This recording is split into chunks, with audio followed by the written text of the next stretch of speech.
world moves fast. Your workday, even faster. Pitching products, drafting reports, analyzing data. Microsoft 365 Copilot is your AI assistant for work. Built into Word, Excel, PowerPoint, and other Microsoft 365 apps you use. Helping you quickly write, analyze, create, and summarize. So you can cut through clutter and clear a path to your best work. Learn more at Microsoft.com/M365 Copilot. It's the final chapter of the college football playoff. It comes down to this. Miami's unmatched grit and tenacity through the postseason has led them home. The national title now within reach. They are confident. They are battle-tested. Undefeated Indiana, led by Chris Signetti and Heisman winner Fernando Mendoza, have the chance to take home their first title and claim college football immortality. The most remarkable turnaround in the history of college football. The College Football Playoff National Championship presented by AT&T. Monday at 7:30 p.m. Eastern on ESPN and the ESPN app. Good morning, Crust. It's a great day to be a bread brother. Ugh, mornings are not my jam. Or jelly. Oh, come on. Stop loafing around. I just woke up feeling hollow inside. Psst, just grab one of the new Morning Uncrustables sandwiches, like Bright-Eyed Berry or Up and Apple, filled with 12 grams of protein and tons of deliciousness. Crust, what are you eating? It's just granola, not even yogurt. No crust, no fuss. Uncrust your mornings.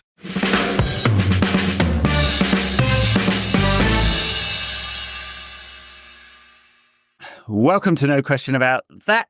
I'm Ed, today with Isabel. How's it going, Isabel? Very good. How are you? I'm very good. Thank you very much. Yes. A bit anxious about the upcoming cup final. There's so much riding on it. It's like the championship playoff game. It's kind of that valuable to the club.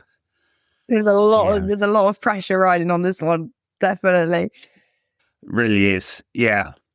All right. Today we're going to have a pre-Euro final assessment of the squad. It would change our assessment if they win it, because we will have more money in a bigger squad playing in the Champions League. There's 8 games guaranteed, and you have to be really terrible to not make it to at least the playoffs. Although City did their very, very best this season to not do that. So we're going to go through the squad, have a little assessment, think who are the starters, who's the squad, and who's getting binned off, and what holes that leaves, because I suspect it's quite a lot of holes. So, all right. How should we do this? Goalkeepers. Mm-hmm. Goalkeepers. What do you think of Tom Heaton, Altay Bayindir, and Andre Onana? I mean, there's not so many great thoughts around them three, I think. But I mean, obviously, I guess our first choice is Onana. That's who we play week in, really. Who's not, I wouldn't say, really proved himself for Manchester United. There's been a lot of faults that we've seen from Onana. Sometimes he makes a great save, but I'm still not over the getting rid of De Gea, to be honest. But I think Onana would. I think Onana. There's a possibility that he could leave in the summer. I would like for us to sign a good goalkeeper. I think for me, there's positions on the pitch that we probably need more than a new goalkeeper. I don't know whether that's a crazy comment, but yeah, not the best choice of goalkeepers that we've got. I'd bin them all, honestly. I mean, there's talk about Tom Heaton staying on as a coach, basically, or he's basically a coach now. He's a training keeper. Gets paid very well for it. £2 million a year to not even sit on the bench is nice money. So I suspect he won't be on that as a coach. Bayindir, he's not very good, and he's an international in these minutes. I think they'll let him go for not very much. We're not in a PSR problem with him because he was so cheap. And Onana, I'd bin. I think we've seen enough. I've seen enough from him personally. Yeah.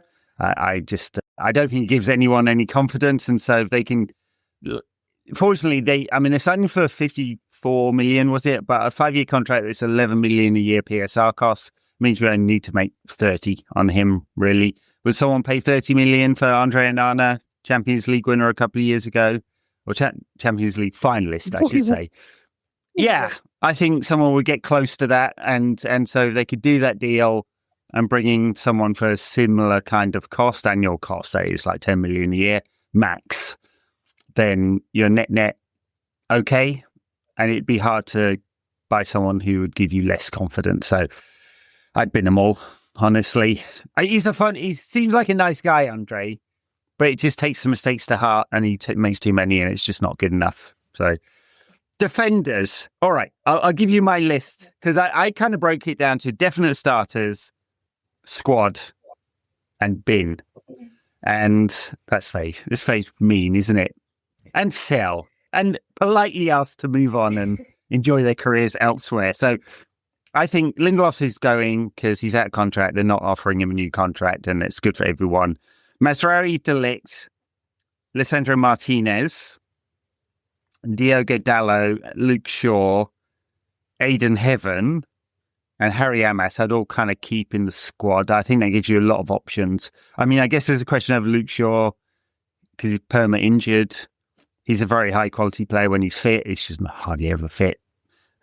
But would someone take him on? I don't think you'd get much of a fee there. He's on high wages, so you might even end up subsidising him. But I think with Aidan Heaven, you got a great option at left centre-back. Tyler Fredrickson's done really well, but I feel like he's just a little bit behind, and maybe a loan would do him a lot of good there. Do like him on the ball. So I'd keep most of them, honestly. Harry Maguire would be my only starter, definite starter amongst the defence. And so it does kind of leave a question where are we believing that Lisandro Martinez is going to come back good enough? Because last time he got an injury, he wasn't. So I know. What are your thoughts on all the defenders? Yeah, I think I agree with you on everything. I think Harry Maguire for me would start. I think he's had a great season. I mean, the comeback. I mean, I've always thought Harry was a pretty decent player. I know he makes silly mistakes sometimes, but especially this season, I mean, he's just completely redeemed himself. So 100% Harry Maguire starting for me. I think he deserves it, and I think he's earned his place, and he's really good. Yeah, I don't think he's perfect, but he's got another year. It's his pace that's the weakness in his game. Yeah. I mean, occasionally he makes silly mistakes, but he's a better passer than De Ligt, so I'd have him in the side ahead of De Ligt now, and I think you do want pace alongside him, which is, I didn't mention Lenny Yoro. For me, he's a definite starter. He's just grown and grown and grown, and that match against Atletico, and he was like striding into midfield, Rio Ferdinand light. I've seen enough of him. I'm sure he's a really high quality player, and they've got a gem there, even if they paid a lot of money for him. Yeah. No, Yoro's definitely. I'd keep him. I'd keep him in the squad. I think he's been great. Again, I do really like Mazraoui. I think he's proven himself, definitely. He's so good on the ball. I think his defensive abilities are really good. He's very good at going forward.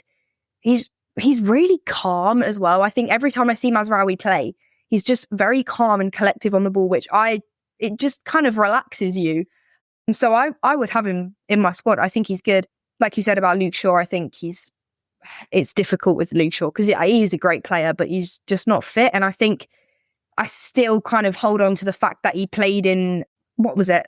Not the World Cup, the Euros. Played in the Euros and was fit for the Euros, but then not fit for Manchester United. That just annoyed me, to be honest. So I still hold on to that a little bit. Yeah. I know you're not alone there. There's a lot of fans. I mean, I totally get that. I sort of see it from his perspective as well. He managed to get fit. The timing just happened to coincide with the Euros.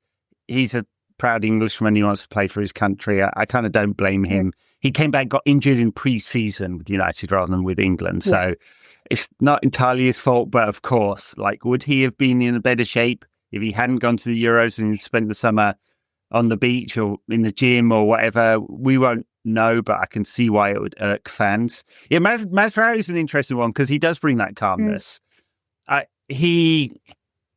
For me, the weakness there is his physicality. Although when we think about the game away in Bilbao, and he was so good at right wing back, and we hadn't seen a lot of that from him really. He's pretty good in forward areas because he's so good on the ball. It's just the kind of pace really, and could he get up and down all the time? And playing wing back is sort of two positions in one. So I sort of have a question mark whether he's the best option there.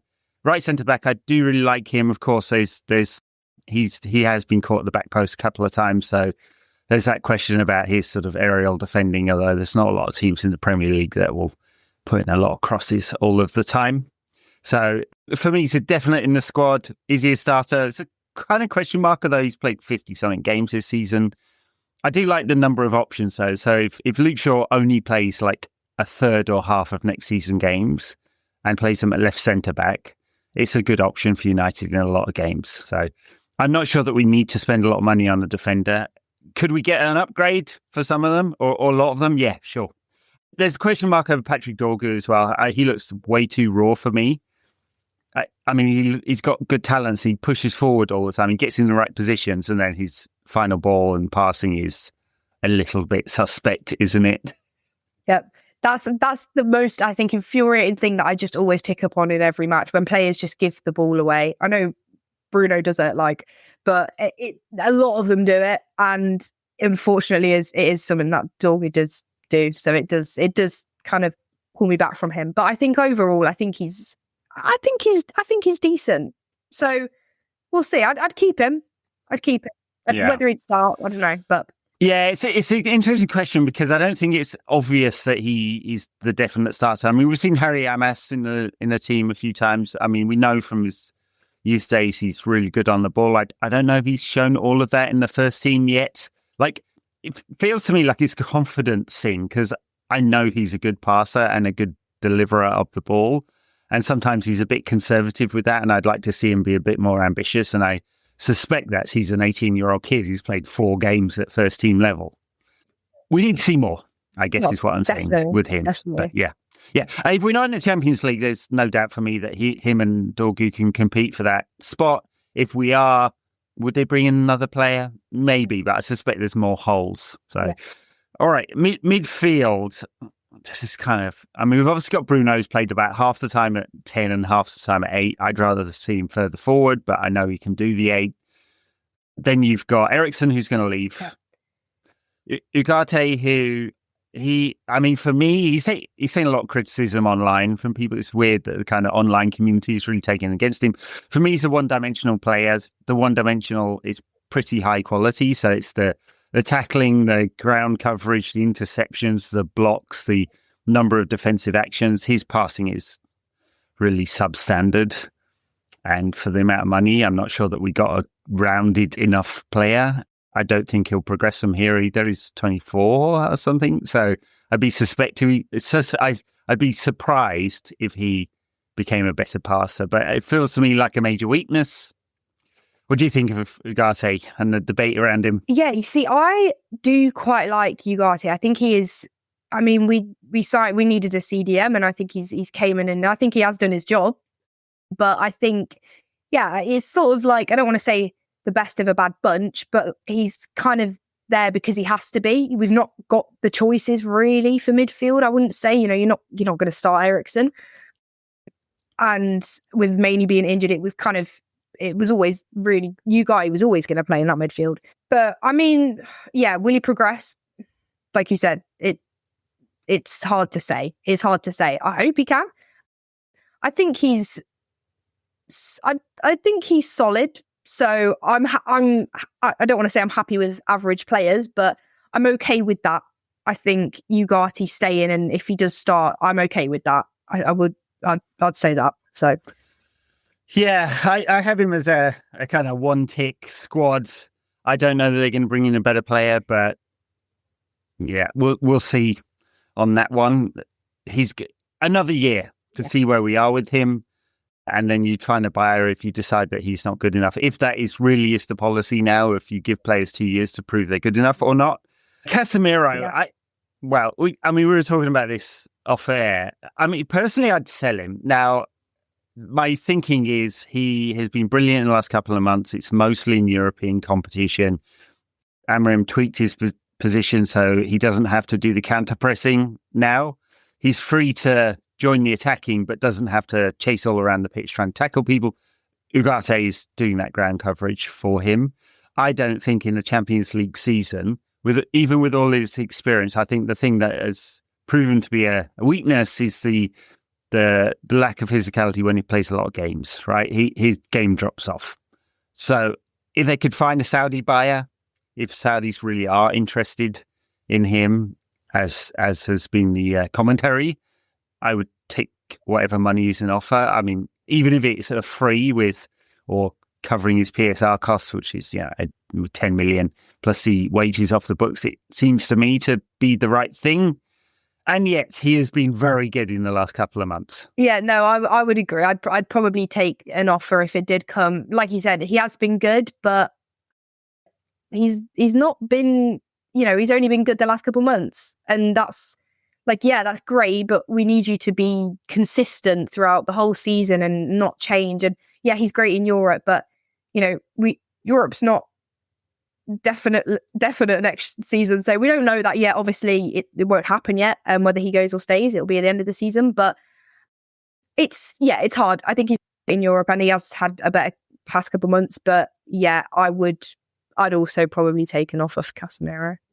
Yeah, definitely leave United short in midfield. So you got Eriksen and Casemiro going, and Ugarte were like and then Kobe Mainoo. I mean, we know how brilliant he can be. I think he does have a problem in this system in that he's not a good fit for any of the roles, really. We've seen him at 10, small spaces. He likes that, but is he really a creative player? He's certainly not going to run ahead of the ball and make those Sternband runs or take players on. And he's got the intelligence for that kind of inside 10, as Amorim calls it, inside 10.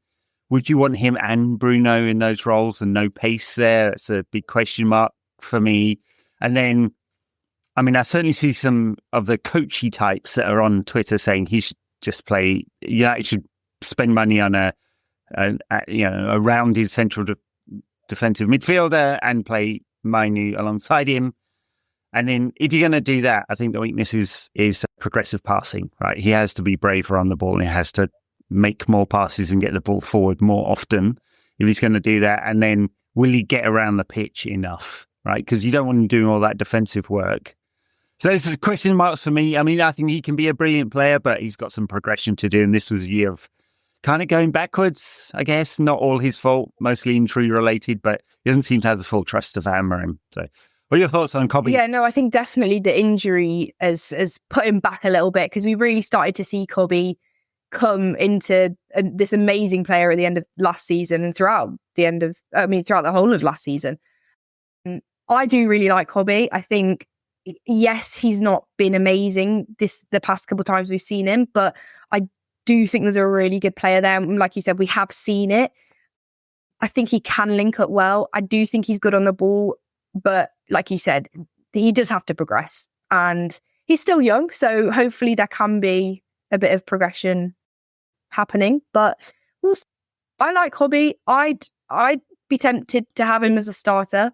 I don't know whether that's naive of me, but I do like Kobe. But like you said, it's hard for him to perfectly fit into this Amorim system. So it's up to next season, really. We'll see how it plays out. I don't know. Yeah, I think he needs the right player alongside him. Yeah. I'm not sure if that's Ugarte or not. I kind of feel it could be wrong, right? Because you never know how players will progress, and sometimes they stall. And we've seen some players at United who've stalled. Of the rest of the midfielders, there just isn't anyone obvious, right? We're not missing anyone there. If I look at the under-21s, both the Fletcher brothers, I like the look of both of them. It sounds like a cruel thing, but I'd combine them together to make a better player, because you got Jack and Tyler. One is a better passer and creative, and one's got a better engine. I don't know that they're ready for the first team. I don't see anyone else like is obvious. So Sekou Kone looks incredibly raw to me. Some brilliant moments in the academy. Doesn't look first team ready to me at all. So I don't think there's an obvious player coming out the under 21s or 23s or the academy yet. It means for me that has got to be. It's not priority number one, because priority number one's a striker. Yeah. But priority number two has got to be a central midfielder, because we're just desperately short. Because the other option is Toby Collier, he's proven to be quite injury prone and has barely had any football as a result. Nice player, never fit. Yeah. So it's a consistent theme of Man United. Yeah, it is. Yeah. Funny, Amorim had a great record on injuries when he was at Sporting. Comes to United and everyone starts getting injured. Typical. I know, it's something in the water at Carrington, I think.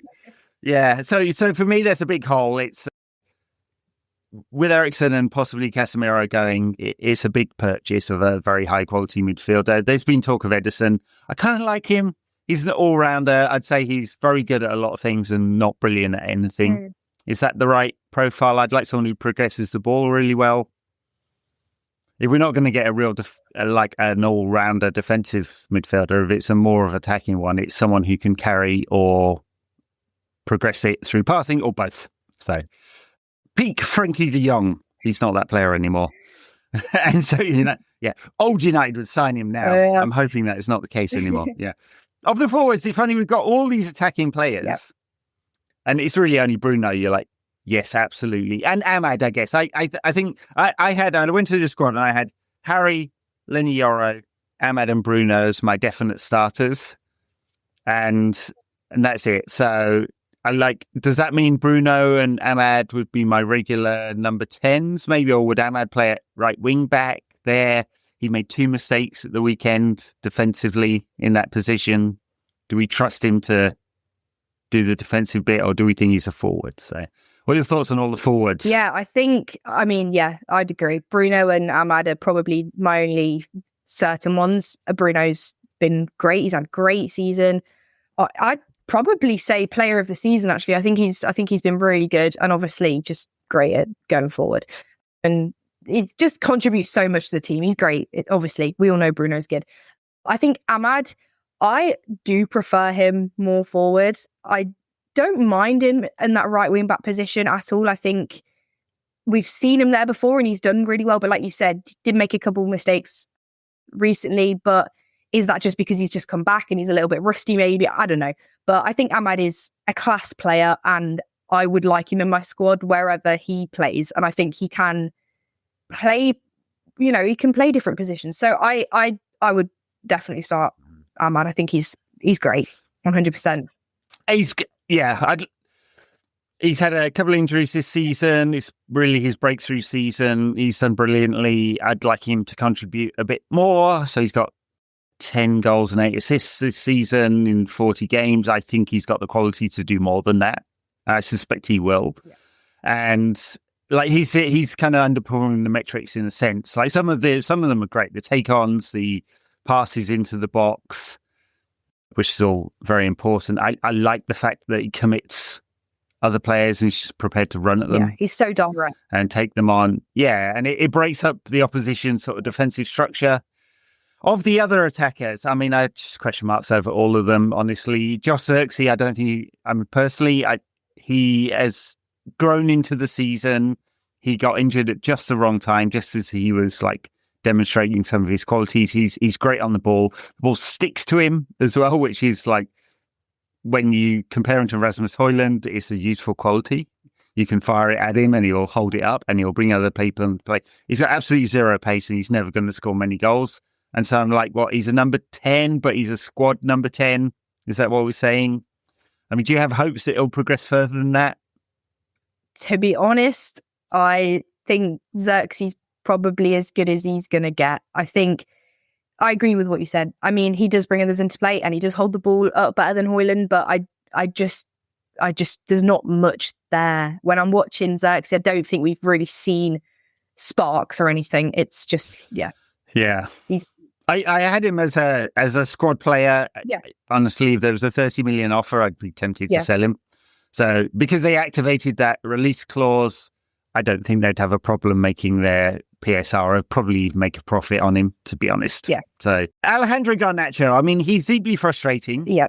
I've said this, I'm broken record, but he is alongside Lamine Yamal and Desiree Doué and Ryan Cherky, who United fans would murder their own family to get hold of any of them in terms of having double figures for assists and goals. Now he's played a few more games than all those other players, so his conversion rate is quite low. He gets a lot of shots off. Yeah. He doesn't convert a high enough rate of them, and so that's the weakness. Personally, I think he's grown over the season and his performances have become better and more mature. He's making better decisions, but it's that's intermittent. There is a big question mark over him. I'd like to keep him. I could hear an argument if you got a 50 or 60 million pound offer and you could get a more well-rounded player in Like Matthias Cunha will probably get double figures for goals and assists next season, assuming he's coming. He's not the perfect player either, but he will put up good numbers.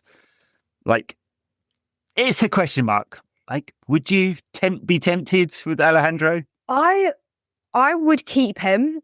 I think purely because I sort of feel like if we're going to sign a similar player with a similar profile, are they going to be better than Garnacho? That's the argument that I would say. And I'm not sure.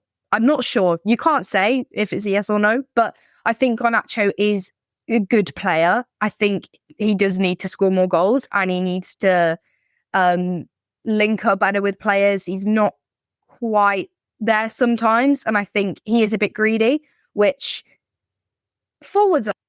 It's, they want to score their own goals and that's absolutely fine. But I think he does make the wrong decisions quite a lot of the time. And that's where you have to think, well, what are you doing? You need to improve. And he's had his season where he's came off the bench and he did really well. And then obviously he's just kind of, he's had to play this season as well. You have to think about it that way. I think he's not really had a choice. You kind of had to play Garnacho. We've not had enough players. Yeah. So he's kind of been forced into this role and to play every match. And I don't know. I don't think he's quite living up to it, but I think he's doing okay for it. He's a young career. He's 20 years old. Yeah. Yeah. He's got time. From the financial point of view, I'd be tempted. So the word on the street is that people have been looking around because he wants a new contract. He signed a new contract like a year ago, but it's not mega. And he and his team have an opinion that they can get an even bigger contract, right? So they've been sniffing around other teams. That's where all the rumors come from.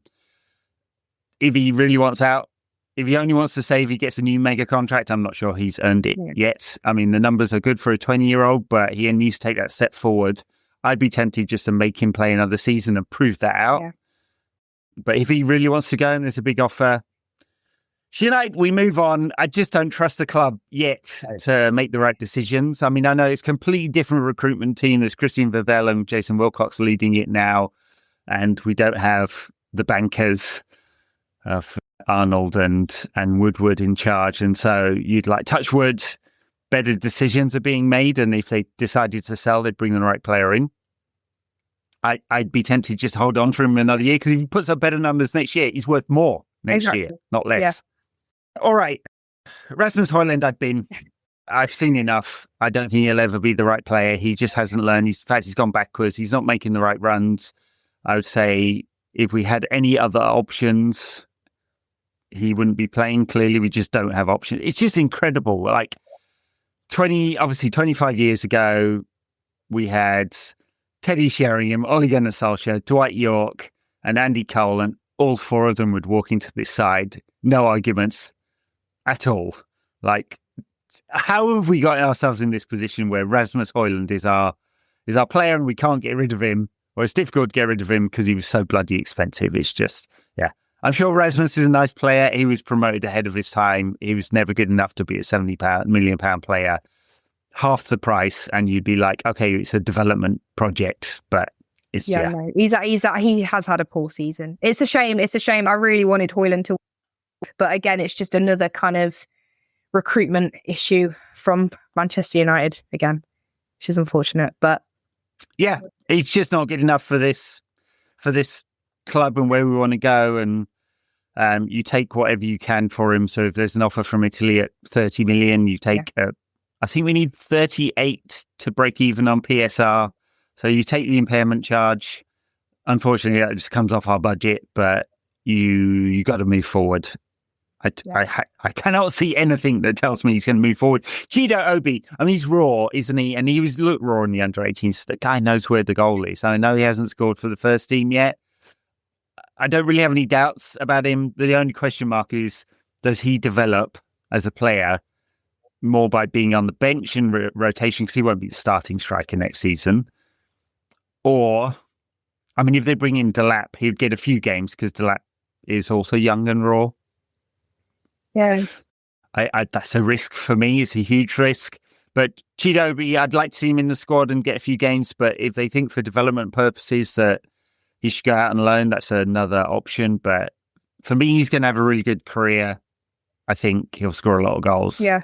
how high that ceiling is.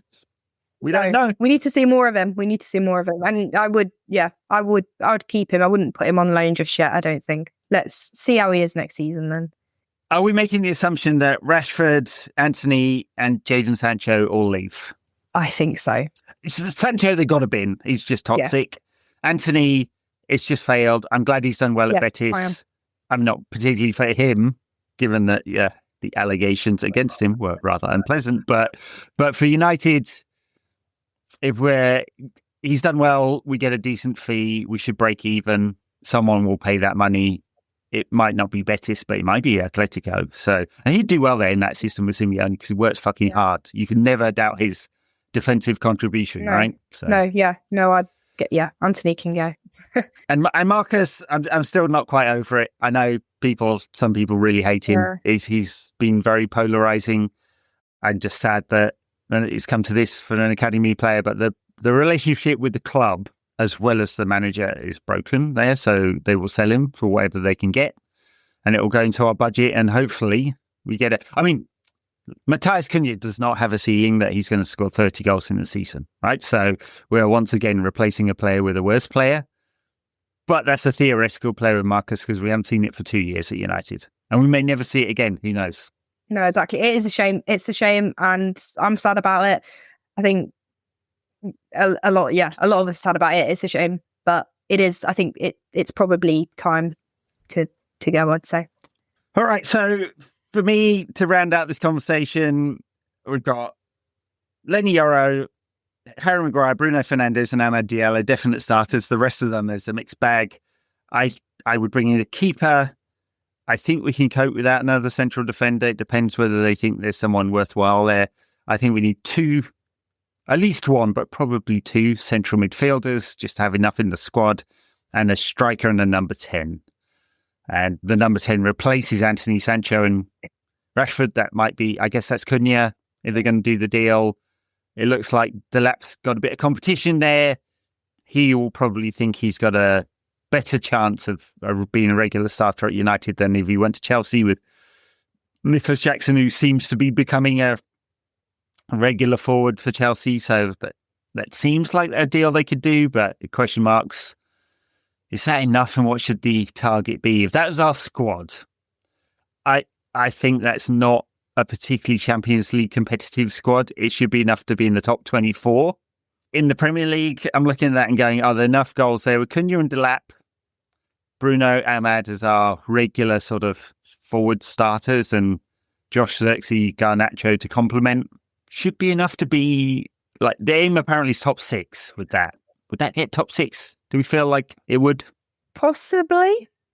It's so hard to say. I want to say, yeah. I want to be like, yes, of course it is. But I don't have much faith in United, even if we do sign players.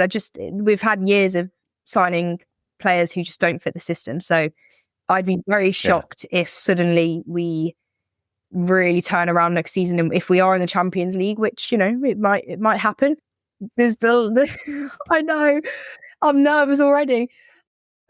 It might happen. So we do need a good squad, and I would say it's solid. I'd say it's solid, but we'll have to wait and see. God, I want to go to that game in Bilbao so much. Me too. I don't think it's going to happen. I don't have a passport. No.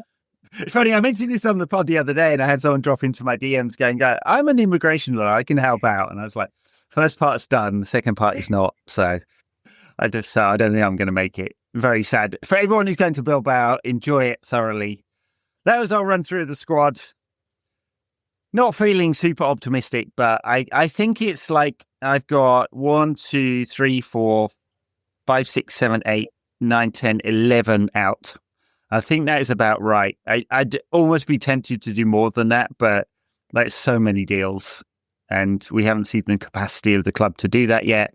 And I think it's 4 or 5 in complemented, 4 starters, 4 first team worthy players in, keeper, 2 midfielders, or 1 midfielder, number 10 striker. If it's 5, it's 2 midfielders for me, and that kind of rounds out the squad. And then it's up to Ruben to pull these guys the fuck together, because He's right when he says he'll be gone. If the record is like this, he'll be out by the Yeah. autumn. So, And we don't want that. yeah. We don't just want that. a solid Man United team. Like, come on. For the love of God, chaps, pull it together. They can do it. Right, that was it. They can do it. Leave us a comment on the socials in the comments. If you're on YouTube, be polite, please. I keep having to delete people who are like just rude, misogynistic, or racist. Come on, stop it. Tell us what you'd keep in terms of your squad. We'd love to hear from you. And if you're on the apps, you can't do that, but you can. Well, you can on Spotify. So leave a comment on Spotify or a review and a rating. Does help us. Isabel, you are at Talk About United on YouTube as well. Go check out Isabel's channel. And it's growing. Got more subscribers than we have over here. Well, Good for you. You'll make it there. You'll get that gold plate. How do you get 1 million subscribers, is it, for a gold one? I think so. Soon. Yeah. Soon. Yeah. All right. Will United win the league before you get to 1 million subscribers? Is the big question. We'll see.